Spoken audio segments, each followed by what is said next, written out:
Assalamualaikum warahmatullahi wabarakatuh.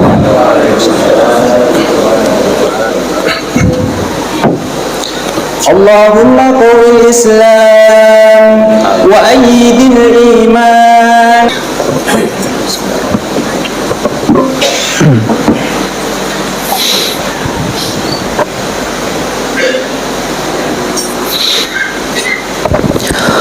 Allahu Akbar, Allahu Akbar, Allahu Akbar, Allahu Akbar, Allahu Akbar, Allahu Akbar, Allahu Akbar, walillahil hamd. Alhamdulillah alladzi atamma lana syahra as-siyam wa a'anana fihi 'ala al-qiyam wa khatamahu lana biyawmin huwa min ajallil ayyam wa nashhadu an la ilaha illallah wahdahu la sharika lah al-wahidul ahad ahlul fadli wal in'am. ونشهد أن سيدنا ونبينا محمدا رسول الله إلى جميع الأنام صلى الله وسلم وبارك على سيدنا محمد وعلى آله وأصحابه أهل التوقير والاحترام ومن تبعهم بإحسان. أما بعد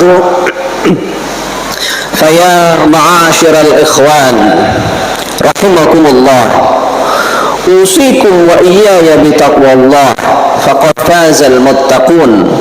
Qala Allah Ta'ala, ya ayyuhalladzina amanu taqullaha haqqa tuqatih wa la tamutunna illa wa antum muslimun. Ya ayyuhalladzina amanu taqullaha wa qulu qawlan sadida yuslih lakum a'malakum wa yaghfir lakum dhunubakum wa man yuti'illaha wa rasulahu faqad faza fawzan 'azima. Allahu akbar, Allahu akbar, Allahu akbar, walillahil hamd. Ma'asyiral muslimin rahimakumullah, alhamdulillah pada kesempatan pagi hari ini kita dapat berkumpul dalam rangka pelaksanaan sholat Idul Fitri ini dalam keadaan sehat walafiat.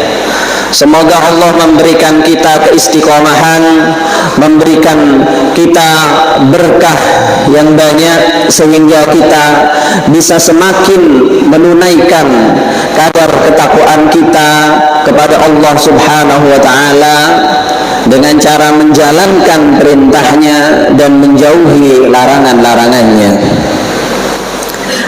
Masyiral muslimin rahimakumullah, bulan Ramadan sudah berlalu, bulan di mana kita diperintahkan untuk gembira karena limpahan pahala yang begitu besar tidak terhingga saat ini sudah berakhir. Kita bahagia dengan datangnya Idul Fitri ini, tapi sekaligus kita bersedih karena kita sudah melewati bulan yang penuh berkah tersebut. Karena itu, ma'asyiral muslimin, marilah kita jadikan momen Idul Fitri ini sebagai momen kita untuk membuktikan kepada diri kita sendiri bahwa apa yang telah kita capai di bulan Ramadan, yang sudah kita tirakati di bulan Ramadan, berbekas dalam kehidupan kita sehari-hari. Jangan sampai apa yang sudah kita biasakan di bulan Ramadan kemudian hilang begitu saja, seolah kita tidak pernah ditempa sebulan sebelumnya. Semoga Allah mempermudah kita untuk itu. Amin ya rabbal alamin. Kemudian, ma'asyiral muslimin, karena hitungan pahala itu sudah tidak ada rumusnya. Karena di dalam Ramadan semuanya dikalikan dengan luar biasa tanpa ada kaidahnya berapa kali berapa. Kan tetapi di luar Ramadan sudah kembali lagi rumus itu, sudah kembali lagi bahwa walil hasanati asyru amsalha, bahwa satu kebaikan akan dibalas 10 kali oleh Allah Subhanahu wa taala. 10 saja.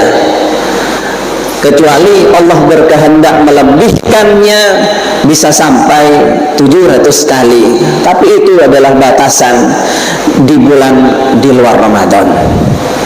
Nah, untuk itu apa yang harus kita lakukan? Nah, dalam kesempatan pagi hari ini saya ingin membacakan beberapa ayat Al-Quran yang bisa menjadi tolak ukur bagaimana kita mengukur diri kita sendiri. Kita ini ibadah kepada Allah Subhanahu wa taala intinya supaya mendapat ridha Allah dan masuk surga. Itu intinya. Semua amal ibadah kita itu intinya untuk masuk surga, supaya bahagia di akhirat nanti. Lah, tapi apakah kita sudah layak untuk masuk surga? Apakah amal kita sudah pas, sudah cocok dengan amal ahli surga? Ini pertanyaan yang sangat penting yang ternyata dijawab dalam beberapa ayat Al-Quran, di mana Allah menceritakan bagaimana sifat-sifat ahli surga itu, sehingga dengan itu kita bisa mengukur diri kita sendiri. Innal muttaqina fi jannati wa uyun, sesungguhnya orang-orang yang bertakwa kepada Allah ada di dalam kebun-kebun surga dan mata air di surga yang sangat indah. Akhidina ma atahum rabbuhum, mereka menikmati semua fasilitas, semua kenikmatan yang diberikan oleh Tuhan mereka. Semua hal di surga yang enak-enak dinikmati secara maksimal oleh penduduk surga. Dan itu dalam ayat lain disebutkan, kulu washrabu hani'an bima aslaftum fil ayyamil khaliyah. Allah berfirman kepada ahli surga itu, silakan kalian makan, silahkan kalian minum yang enak-enak, nikmatilah sepuas kalian, bima aslaftum fil ayyamil khaliyah, yang ini kalian dapat sebab amal perbuatan kalian yang sudah lalu dulu.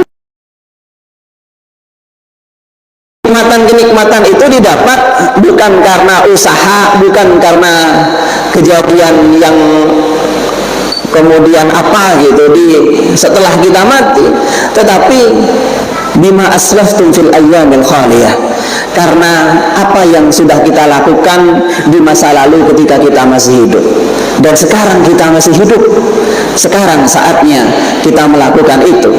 Nah, kemudian di ayat lanjutannya Allah berfirman, innahum kanu qabla dzalika muhsinin, sesungguhnya ahli surga itu dulu sewaktu adalah orang-orang yang ihsan. Apa ihsan itu? Ihsan ini tidak punya terjemahan yang baku dalam bahasa Indonesia.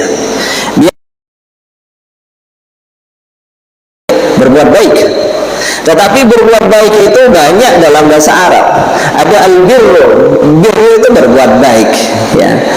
Nah, ihsan ini apa? Ihsan ini bukan sekedar baik, tetapi di atasnya baik. Kalau seandainya jenengan punya tetangga, punya saudara, punya teman yang kemudian berbuat baik kepada jenengan, kemudian dibalas baik juga, itu bukan ihsan, itu baik. Istilahnya mukafaah, membalas kebaikan dengan kebaikan. Akan tetapi ihsan itu apa? Ihsan itu kalau jenengan mendapat perlakuan yang jelek kemudian membalas dengan kebaikan, itu baru ihsan. Ada tetangga yang kemudian misalkan agak zalim kepada kita, ada teman yang kemudian misalkan punya salah kepada kita, kemudian jenengan dengan rendah hati tetap saja menyambung persaudaraan dengan mereka. Kalau ketemu tetap menyapa terlebih dahulu. Kalau ketemu tetap tersenyum kepada mereka. Kalau ada sesuatu yang melibatkan sebuah kebijakan, jenengan tetap berlaku adil kepada mereka. Itu namanya ihsan. Jadi ihsan ini bukan hanya sekedar baik, tetapi di atasnya baik. Nah, ahli surga itu dulunya sewaktu masih hidup mereka adalah orang-orang yang ihsan. Dan ihsan ini juga berarti orang yang berbuat baik tanpa disuruh. Nah, ini ihsan. Jadi kalau ada orang ketika disuruh kemudian berbuat baik, itu standar, itu baik tapi standar. Diajak sholat terus sholat, itu standar. Diajak sedekah terus sedekah, itu standar. Tetapi kalau tidak ada yang mengajak kemudian berbuat baik, tidak ada yang melihat kemudian berbuat baik, nah itulah ihsan namanya. Nah, ini sifat ahli surga yang pertama. Kemudian di ayat berikutnya dijelaskan, kanu qalilan minal laili ma yahja'un. Mereka itu dulu sedikit tidur di malam hari. Mereka tidak nyenyak di malam hari. Kenapa? Karena ada porsi di malam hari di mana mereka gunakan porsi itu untuk berkhulwah, untuk berduaan dengan Allah Subhanahu wa taala. Ada porsi di malam hari ketika mereka tidak terlelap tidur, tetapi mereka bangun untuk bermunajah kepada Allah. Nah, ini sifat ahli surga yang kedua. Seorang tabi'in pernah berkomentar tentang ayat ini. Beliau mengatakan, kita ini sudah tidak masuk ahli surga ini, karena katanya di ayat ini, kanu qalilan minal laili ma yahja'un, mereka itu sedikit tidur di malam hari, sedangkan kita justru banyak tidur di malam hari, kata beliau. Jadi kalau ikut penafsiran ini, yang dimaksud sedikit tidur itu porsi tidurnya lebih sedikit daripada bangunnya. Tetapi sebagian ulama yang lain dalam tafsir dijelaskan bahwa yang dimaksud ayat ini tidak harus tidurnya lebih sedikit, tetapi selalu ada porsi yang diluangkan untuk bangun, untuk sholat malam, sehingga kiranya masih bisa kita lakukan, ma'asyiral muslimin. Wabil ashari hum yastaghfirun, dan ketika waktu sahur, ketika waktu menjelang subuh, mereka membaca istighfar. Nah, ini yang harus dilakukan juga oleh ahli surga. Ketika menjelang sahur, biasakan membaca istighfar yang banyak supaya diampuni oleh Allah, supaya mendapat keberkahan hidup. Kemudian yang terakhir, wa fi amwalihim haqqun lis-sa'ili wal mahrum, dan dalam harta mereka ada jatah yang jelas bagi sa'il dan mahrum. Sa'il itu siapa? Sa'il ini adalah peminta-minta. Orang yang meminta-minta itu sa'il. Sedangkan mahrum adalah orang yang tidak pernah minta, orang yang menyembunyikan kefakirannya padahal dia sangat butuh. Nah, ini mahrum namanya. Jadi untuk orang-orang yang membutuhkan ini, orang yang meminta dikasih, orang yang nggak minta tetapi dia kelihatan kalau dia butuh, meskipun dia menyembunyikannya, maka dia dikasih juga. Nah, ini mahrum namanya. Nah, kita dapat tahu dari sini bahwa orang ahli surga itu selalu menemukan orang yang mahrum ini. Padahal mahrum itu dalam sebuah hadis disebutkan adalah orang miskin yang sejati. Laisal miskinu may yaruddu hulukmah hulukmatan. Bukan orang miskin itu bukan peminta-minta yang kemudian dikasih sesuap dua suap kemudian pergi, bukan itu katanya, kata Nabi. Tetapi orang miskin orang yang la yajidu ghinan yunihi, orang yang tidak mempunyai kecukupan untuk dirinya sendiri tetapi tidak pernah meminta kepada orang lain. Nah, ini yang harus kita cari.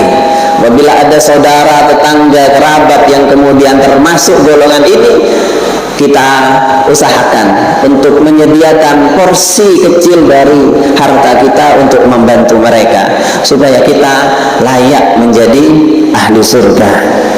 Dan apabila tidak termasuk sifat-sifat yang tadi, kita layak bersedih.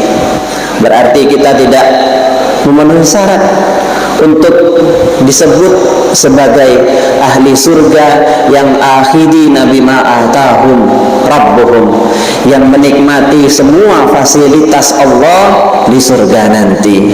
Namun kita usaha nilainya yang besar sekali, bahkan setara haji dan umrah adalah memperbanyak ngaji, apalagi di masjid. Di masjid, dalam sebuah hadis Rasulullah SAW bersabda, man ghada ilal masjidi la yuridu illa ayyata'allama ilman aw yu'allimahu falahu ka'ajri hajjatin wa umratin tammatin. Siapa yang pagi-pagi berangkat ke masjid tidak ada niat apapun kecuali belajar ngaji, belajar ilmu maksudnya, atau mengajarkannya, maka dia mempunyai pahala haji dan umrah yang sempurna.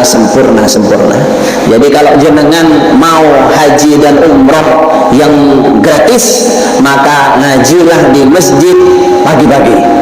Dan alhamdulillah saya dengar dari takmir bahwa masjid ini, masjid tercinta ini juga mempunyai kajian subuh, kajian pagi setiap minggu.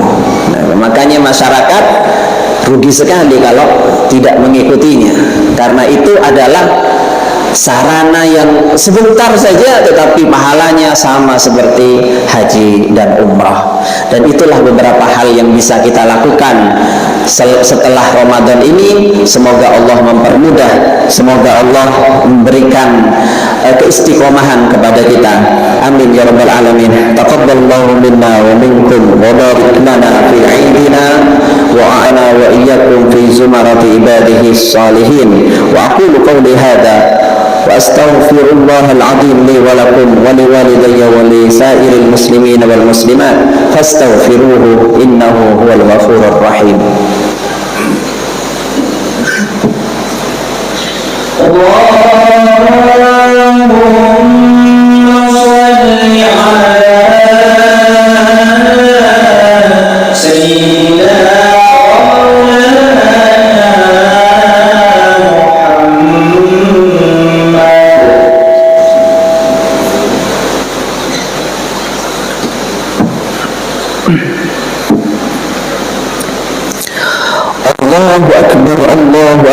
الله أكبر الذي أمر بالتراحم وجعله من دلائل الإيمان.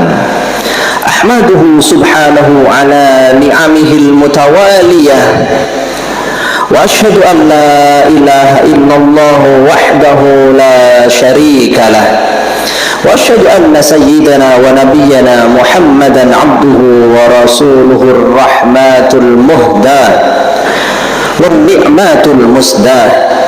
اللهم صل وسلم وبارك على سيدنا ونبينا محمد وعلى آله وصحبه أجمعين وعلى من تبعهم بإحسان إلى يوم الدين.